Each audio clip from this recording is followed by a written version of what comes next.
Auzubillahiminash-shaytanir-rajim. Bismillahir-rahmanir-rahim. Welcome to everyone in Easy MJ Pharma. This is MJ Lashari, 4th Proof Form D, University of Sindh, Jamshoro. In this lecture, we will learn about the non-steroidal anti-inflammatory drugs. इस lecture में हम non steroidal anti inflammatory drugs के बारे में पढ़ेंगे. Non steroidal anti inflammatory drug one of the popular class of the drug, जिसमें हम basic uses पढ़ेंगे, इसके मैकेनिज्म ऑफ द एक्शन पढ़ेंगे, क्लासिफिकेशन पढ़ेंगे, इंडिकेशंस पढ़ेंगे, side effects and some contraindication पढ़ेंगे.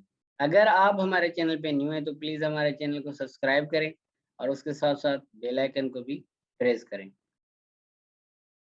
Non-steroidal anti-inflammatory drugs are member of the drug class that reduce the pain, decrease the fever, prevent the blood clot, and high doses decrease the inflammation. ये NSAID जो class होता है ये pen को reduce करता है, mostly ये pain killer होते हैं. इन्फ्लेमेशन को भी रिड्यूस करता है, डिक्रीज द इन्फ्लेमेशन. जब हम हाई डोजेस देते हैं तो इन्फ्लेमेशन को भी जो है डिक्रीज करता है. Prevent the blood clot, blood clot को भी ये क्या करता है, प्रिवेंट करता है. जैसे कि हमारा एस्प्रिन है इस क्लास में. डिक्रीज द फीवर, टेम्परेचर को भी लो करता है. जनरल साइड इफेक्ट की बात करें तो side effects depend upon the specific drug. Specific drug मुताबिक इसके साइड इफेक्ट जो डिपेंड करते हैं. जैसे कि मेफेनेमिक एसिड, आप देख रहे हैं ये डायग्राम, डाइक्लोफेनेक, आइपिप्रोफेन, यानी ड्रग के मुताबिक इसके साइड इफेक्ट होते हैं.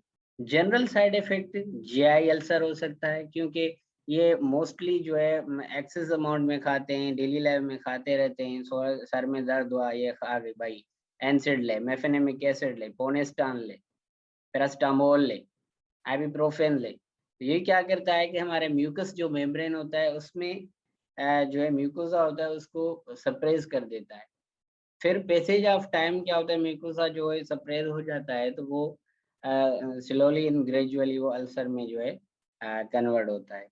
अल्सर का मेन काजेज जो है वो एच पाइलोरी होता है, लेकिन इसमें क्या होता है, ये एनसिड लेते हैं, क्या होता है कि म्यूकोसा जो होता है ना हमारा उसको सप्रेस होता है. म्यूकोसा सप्रेस होता है तो पैसेज ऑफ टाइम ये कंडीशंस हो जाती है. Heart attack, kidney disease. Now NSAID reduce the pain, inflammation, and fever by inhibiting the synthesis of the prostaglandins and related compound. ये NSAID जो होता है ना, पेन को भी रिड्यूस करता है, इन्फ्लेमेशन को भी रिड्यूस करता है, फीवर को भी रिड्यूस करता है. कैसे कि एक प्रोस्टाग्लैंडिन इन्फ्लेमेटरी मीडिएटर्स होते हैं, उसको जो है उसकी सिंथेसिस को इनहिबिट करके ये एक्शन दिखाता है. जैसे कि मेजर एक्शंस अगर हम पढ़ें NSAID के, The number one is analgesic. Analgesic effect है. ये जो है पेन किलर तौर पे यूज होता है. Reduce the pain and pain sensation. Pain को रिड्यूस करता है. Antipyretic. Reduce the fever. Lower high body temperature. यानी जो हमारा NSAID होते हैं ये टेम्परेचर को भी लो करते हैं. जो फीवर में भी हम यूज करते हैं. Anti inflammatory. एंटी इन्फ्लेमेटरी तो है ही है. ये रिड्यूस स्वेलिंग, क्योरेट, स्वेलिंग को भी रिड्यूस करते हैं और इसको क्योर करते हैं. Now is the mechanism of the action of non steroidal anti inflammatory drugs. Mechanism पढ़ने से पहले हम ये पढ़ेंगे कि सिंथेसिस कैसे होता है, इन्फ्लेमेशन कैसे काज होती है, यानी प्रोस्टाग्लैंडिन्स कैसे सिंथेसिस होता है. हम पहले स्टडी उसकी करेंगे. जैसे कि ये आप देख सकते हैं सिंथेसिस ऑफ प्रोस्टाग्लैंडिन्स. प्रोस्टाग्लैंडिन की सिंथेसिस कैसे होती है. हमारी जो सेल मेम्ब्रेन होती है made up of the phospholipids, when it degradation phospholipids converted. यानी जो सेल मेम्ब्रेन होती है वो फॉस्फोलिपिड्स की बनी होती है. जब वो डिग्रेड होती है तो क्या होता है कि फॉस्फोलिपिड्स जो होता है ना कन्वर्ट होता है आर्किडोनिक एसिड. आर्किडोनिक एसिड में कन्वर्ट होता है एंड प्लस लाइसोपेफ में with the help of enzyme phospholipase A2. यानी ये आप देख रहे हैं, हमारा कर्सर आपको नजर आ रहा होगा, ये फॉस्फोलाइपेज A2 है. इसकी मदद से कन्वर्ट करता है फॉस्फोलिपिड्स को आर्किडोनिक एसिड में और प्लस लाइसोपेफ में. तो फिर क्या होता है, फर्दर एक्शन फर्दर क्या होता है, आर्किडोनिक एसिड फर्दर कन्वर्ट होता है PGG2 प्रोस्टाग्लैंडियंस G2 में। उसको कौन कन्वर्ट करता है, साइक्लोऑक्सीजिनेज पाथवे। ये आपको हमारा कर्सर नजर आ रहा होगा, साइक्लोऑक्सीजिनेज। इसमें दो एंजाइम होते हैं, COX-1 and COX-2, cyclooxygenase 1 and cyclooxygenase 2, दो एंजाइम होते हैं। ये अगर समझने की बात है कि ये जो साइक्लोऑक्सीजिनेज पाथवे, ये आर्किडोनिक एसिड कन्वर्ट होता है PGG2 में, ये कौन करवा रहा है, साइक्लोऑक्सीजिनेज, ये दो एंजाइम करवा रहे हैं। अगर हम इस एंजाइम को ब्लॉक कर दें, फर्दर प्रोस्टाग्लैंड की सिंथेसिस नहीं होगी। अगर प्रोस्टाग्लैंड की सिंथेसिस नहीं होगी तो ये कंडीशंस जो है नहीं होंगे, यानी इन्फ्लेमेशन नहीं होगी। ठीक है, ये हमारे इन्फ्लेमेटरी मीडिएटर्स होते हैं। जैसे कि हम इसको ब्लॉक कर दें तो फर्दर जो है इसकी सिंथेसिस को ही ब्लॉक कर दें तो फर्दर ये जो है फंक्शन अपना नहीं देखा गया। जैसे कि ये देख सकते हैं आप, cyclooxygenase COX-1 COX-2 NSAID block this pathway. ये हमारा कर्सर आपको नजर आ रहा होगा, ये एनसिड जो हमारा क्लास होता है ना, इस पाथवे को ब्लॉक करता है। जब इसकी पाथवे को ब्लॉक करता है साइक्लोऑक्सीजिनेज COX-1 COX-2 ब्लॉक कर दे तो फर्दर जो है प्रोस्टाग्लैंड की सिंथेसिस नहीं होगी। प्रोस्टाग्लैंड की सिंथेसिस नहीं होगी तो फर्दर जो है प्रॉब्लम नहीं होगा, यानी इन्फ्लेमेशन जो है, फीवर वगैरह, फिर पेन जो है नहीं होगा। जैसे कि फर्दर क्या होता है, साइक्लोऑक्सीजिनेज पाथवे फिर PGG2 में, देन PGH2 में कन्वर्ट होता है। ठीक है, देन फाइनली PGH2 कन्वर्ट होता है TXA2, यानी थ्रोम्बोसिन A2 में। A2 क्यों लग रहा है, because of the double bond.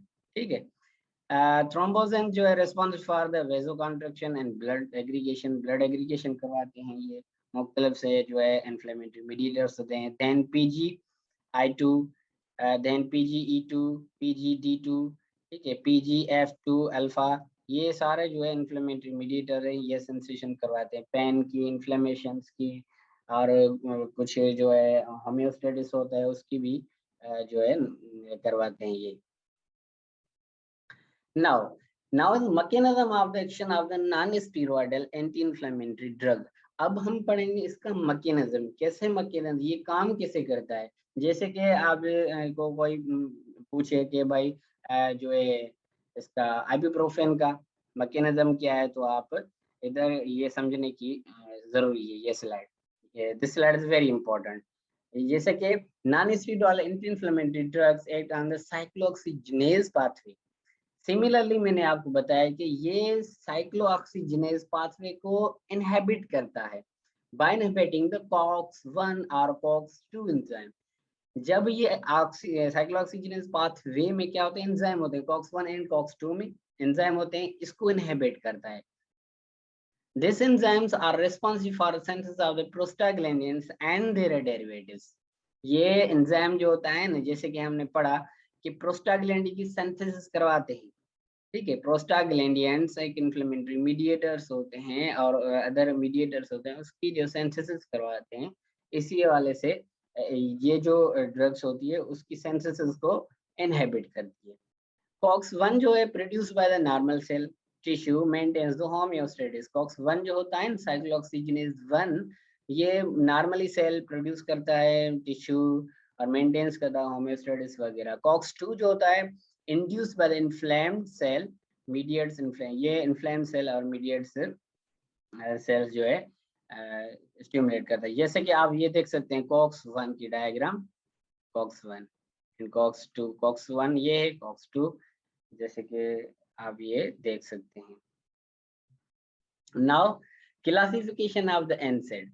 अगर हम इस ड्रग की क्लासिफिकेशन को पढ़ें, इसको क्लासिफाइड किया गया है नॉन सेलेक्टिव कॉक्स इनहिबिटर। एक हमारे नॉन सेलेक्टिव कॉक्स इनहिबिटर होते हैं, दूसरे होते हैं प्रीफरेंशियल COX-2 इनहिबिटर होते हैं, एक होते हैं नॉन सेलेक्टिव कॉक्स इनहिबिटर, दूसरे होते हैं प्रीफरेंशियल COX-2 इनहिबिटर, एंड तीसरे होते हैं सेलेक्टिव COX-2 इनहिबिटर, और दूसरे होते हैं analgesic but poor anti inflammatory effects. जैसे कि हम पहले पढ़े नॉन सिलेक्टिव। नॉन सिलेक्टिव कौन से होते हैं, जैसे कि आपको हमारा कर्सर नजर आ रहा होगा, एस्प्रिन है, एपिप्रोफेन है, फ्लिप्रोफेन है, नेप्रोजेन है, ठीक है। ये जो आप इंडोमेथासिन है, ये आप देख सकते हैं, ये हमारे नॉन सिलेक्टिव कॉक्स है।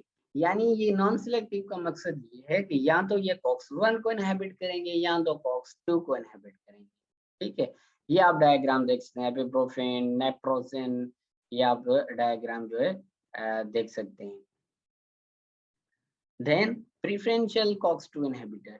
प्रीफरेंशियल मतलब कि ये पार्शियली कॉक्स2 को इनहिबिट करते हैं, जैसे कि निम्सुलिड। निम्सुलिड है हमारा, और लॉक्सेनिक में डाइक्लोफेनेक है, एसिलोफेनेक है, ये आप देख सकते हैं ये डायग्राम। ये क्या करते हैं, प्रीफरेंशियल कॉक्स2 यानी पार्शियली कॉक्स2 को इनहिबिट करते हैं। Now selective COX two inhibitor. Selective यानी ये सिलेक्टिवली जब ये देते हैं तो सिलेक्टिवली जाके साइक्लोऑक्सीजिनेज 2 एंजाइम को इनहिबिट करते हैं, जैसे कि सेलिकॉक्सिब हो गया, टेरोकॉक्सिब हो गया, पेरिकॉक्सिब हो गया। ये हमारा कर्सर आपको नजर आ रहा होगा, ये आप डायग्राम भी देख सकते हैं। ये फाइजर की प्रोडक्ट है। Analgesic but poor anti inflammatory effects. और दूसरे जो होते हैं एनाल्जेसिक तो होते हैं, लेकिन एंटी इन्फ्लेमेटरी यानी इन्फ्लेमेटरी इफेक्ट जो होता है वो पुअर होता है, जैसे कि हमारा पैरास्टामोल, एसिटामिनोफेन। पैरास्टामोल आता है, पेनाडोल आता है, मोस्टली जीएस की प्रोडक्ट आता है, जीएसके का, जैसे कि मेथामिजोल आता है, नेफोपेम आता है। ये जो एनाल्जेसिक तो हैं, ये पेन को रिड्यूस करते हैं, but poor anti inflammatory effects, inflammation, swelling को जो है स्वेलिंग इफेक्ट, स्वेलिंग जो है इसका उसका इफेक्ट जो है कम होता है। Now uses are indication of the NSAIDs।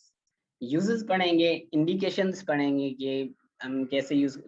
पहले ये बात जहन में डाल दें कि ये ड्रग्स है, ये इधर जो है पढ़ाने का मकसद ये है कि स्टडी पर्पस के लिए ड्रग्स जो भी हो, मेडिसिन हो, वो आपको डॉक्टर की हिदायत मुताबिक इस्तेमाल करनी चाहिए। Okay, now the uses indication of the NSAIDs। Number 1, post operative pain, यानी पेन आफ्टर सर्जरी। सर्जरी करवाते हैं तो पेन होता है, तो उसमें हम यूज कर सकते हैं। मेनेस्ट्रल पेन, मेनेस्ट्रल साइकिल कुछ पेन होता है, उसमें यूज करते हैं।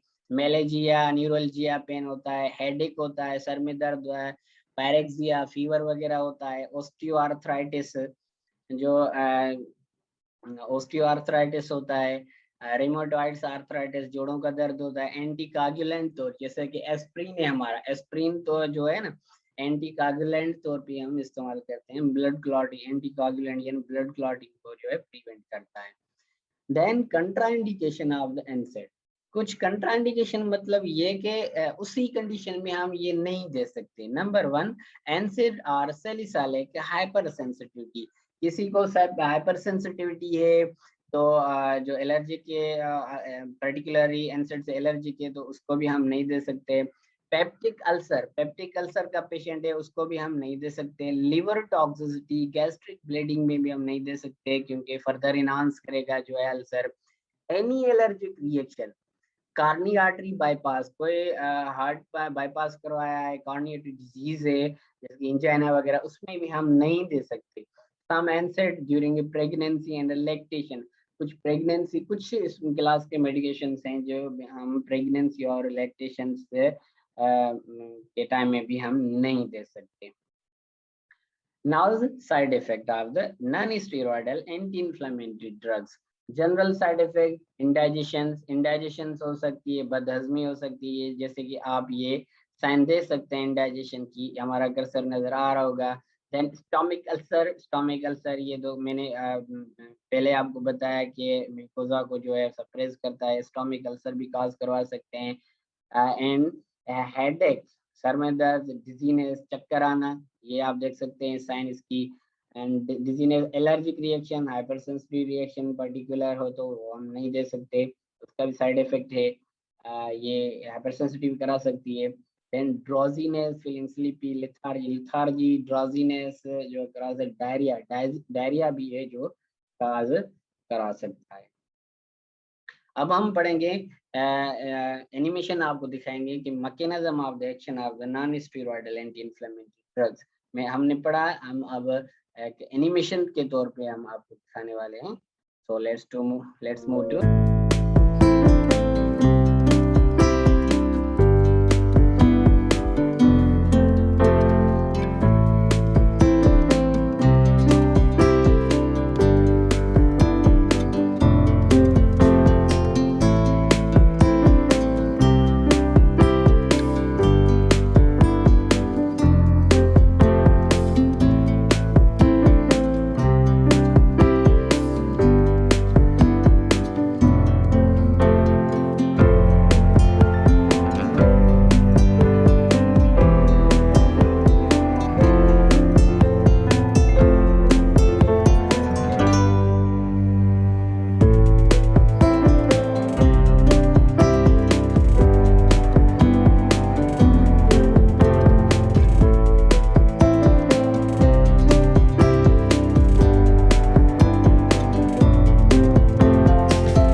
जी, आपने हमारा लेक्चर जो है आई थिंक आपको समझ में आ गया। अगर कोई भी कोई क्वेरी हो, क्वेश्चन हो, तो आप हमारे जो है डिस्क्रिप्शन बॉक्स में हमें मुख्तलिफ जो है सोशल मीडिया ग्रुप्स के लिंक्स प्रोवाइड हैं, उधर वो यूज़ करके, व्हाट्सएप नंबर प्रोवाइड है, वो यूज़ करके हमसे क्वेश्चंस कर सकते हैं। So thanks for watching and stay with easy MJ pharma.